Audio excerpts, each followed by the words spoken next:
సుమన్ మరో యుద్ధానికి తయారైనట్టుగా ఒక స్ఫూర్తితోటి ఇది అక్రమ కేసు అని తెలిసినప్పటికీ, అక్రమ నిర్బంధం అని తెలిసినప్పటికీ నానా రకాలైన ఇబ్బందులకు గురి చేసి ఆఖరికి అతన్ని ఛార్జ్షీట్లో ఎఫ్ఐఆర్లో మర్డరర్ అని చెప్పని అడ్డమైనటువంటి చట్టాలు పెట్టి అతన్ని జైల్లో పెట్టాలని ఒక ప్రయత్నం చేసినప్పటికీ కూడా ఏమాత్రం ధైర్యం కోల్పోకుండా మరో ప్రజాస్వామిక యుద్ధం కోసం, ప్రజల పక్షాన పోరాటం కోసం నేను సిద్ధం అన్నట్టుగా ఒక మానసిక సంతులతోటి, చాలా ఒక ఎనర్జీతోటి సుమన్ గారు ఇంటరాక్ట్ అయినారు మాతోటి.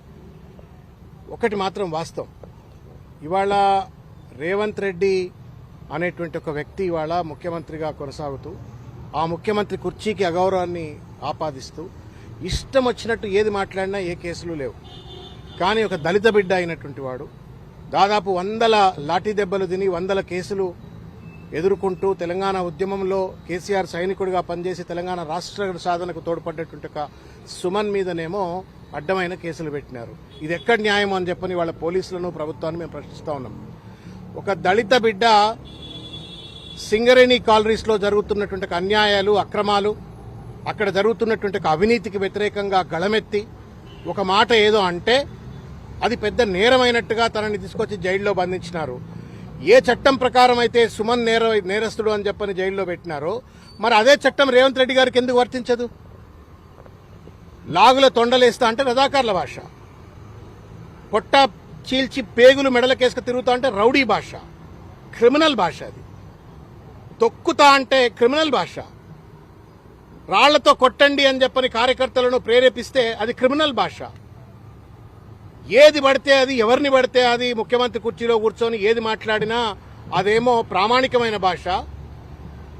సింగరేణి కాలనీస్ లో 1000 కోట్ల కుంభకోణాలు జరుగుతున్నాయి. అక్కడ ఉన్నటువంటి కార్మికులకు అనేక రకాలైన కష్టాలు, నష్టాలు ఉన్నాయని చెప్పని సింగరేణి కాలనీస్ ను కాపాడుకోవాలనే ఉద్దేశంతో తను ఒక మాట అంటే అది మొత్తం నేరమైనట్టుగా తను జైల్లో పెట్టినారు.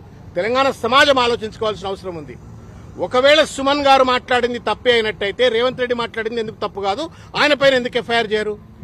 ఇదే మేమే అనేక సందర్భాలలో జూబ్లీహిల్స్ పోలీస్ స్టేషన్లో, ఫిలిం నగర్ పోలీస్ స్టేషన్లో, పంజగుట్ట పోలీస్ స్టేషన్లో, బంజారా హిల్స్ పోలీస్ స్టేషన్లో, ఇదే హైదరాబాద్ పరిధిలో ఉన్న అనేక పోలీస్ స్టేషన్లలో రేవంత్ రెడ్డి తండ్రి వయసు ఉన్నటువంటి ఒక కేసీఆర్ గారిని చంపండి, కొట్టండి, ఉరిదీయండి, రాళ్లతో కొట్టండి అని చెప్పని ఇష్టం వచ్చినట్టు మాట్లాడినప్పుడు ఇది అప్రజాస్వామికము, అనైతికము, ఇది చట్టానికి విరుద్ధము అని చెప్పని మేము కేసులు పెడితే కనీసం ఎఫ్ఐఆర్లు చేయలేదు ఈ పోలీస్.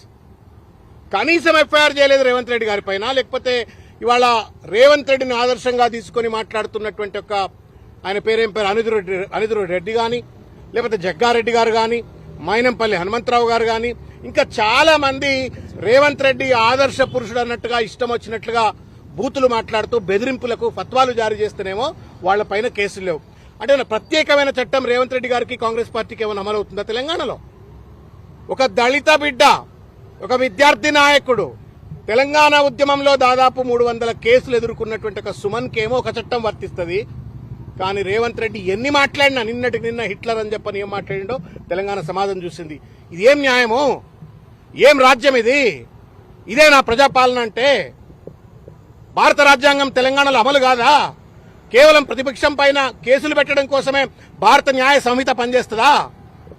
ఇష్టం వచ్చినట్టు వాళ్ళ చట్టాన్ని చుట్టంగా మార్చుకుని వాళ్ళ బీఆర్ఎస్ పార్టీ కార్యకర్తల పైన, సామాజిక మాధ్యమకారుల పైన ఇష్టం వచ్చినట్టు కేసులు పెట్టే రేవంత్ రెడ్డి ప్రకృతి ధర్మానికి విరుద్ధంగా పోతా ఉన్నాను, రాజధర్మానికి విరుద్ధంగా పోతా ఉన్నాను. ఇవాళ నిన్ను ప్రశ్నించడమే నేరం అయితే మరి నువ్వు బూతులు తిడితే నేరం ఎందుకు కాదు Revanth Reddy?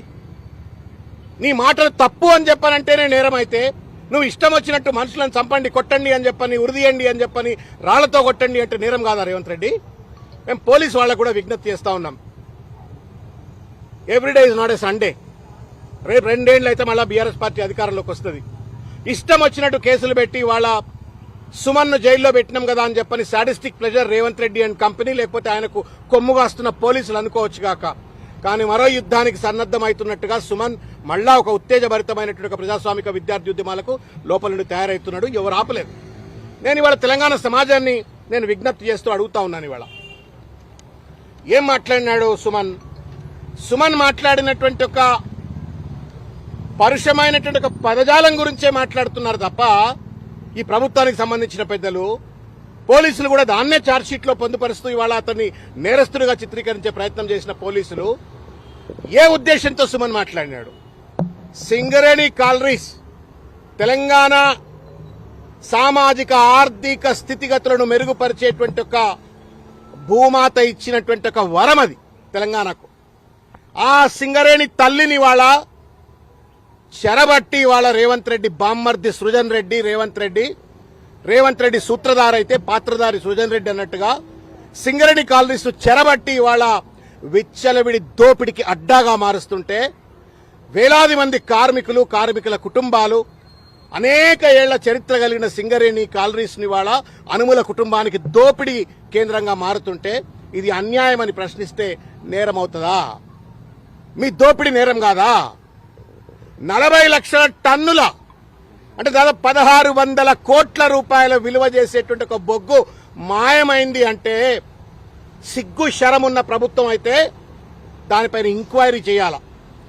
Instead of launching an enquiry on that allegation, ఈ తప్పిని ఎత్తి చూపినటువంటి ఒక సుమన్ని వాళ్ళ జైల్లో పెట్టి వాళ్ళ పాశవిక ఆనందాన్ని వాళ్ళ పొందుతా ఉన్నారు. మేము అడుగుతా ఉన్నాం, ఎవడబ్బా జాగీరు సింగరేణి కాలరీస్? తెలంగాణ ప్రజల ఆస్తి, అది భవిష్యత్ తరాల ఆస్తి. 100 సంవత్సరాలు తెలంగాణ ప్రజల యొక్క ఆస్తిని వాళ్ళ రేవంత్ రెడ్డి దోచుకపోతా ఉంటే 40 లక్షల విలువ చేసేటువంటి ఒక టన్ను బొగ్గు కనబడకపోతే దాన్ని అడిగితే సమాధానం చెప్పకుండా ఒక ప్రెస్ స్టేట్మెంట్ వస్తుంది. కేవలం 40 లక్షలు కాదు, 26 లక్షల టన్నుల బొగ్గు అక్కడనే ఉంది అని చెప్పని ఒక ప్రెస్ స్టేట్మెంట్ వచ్చింది.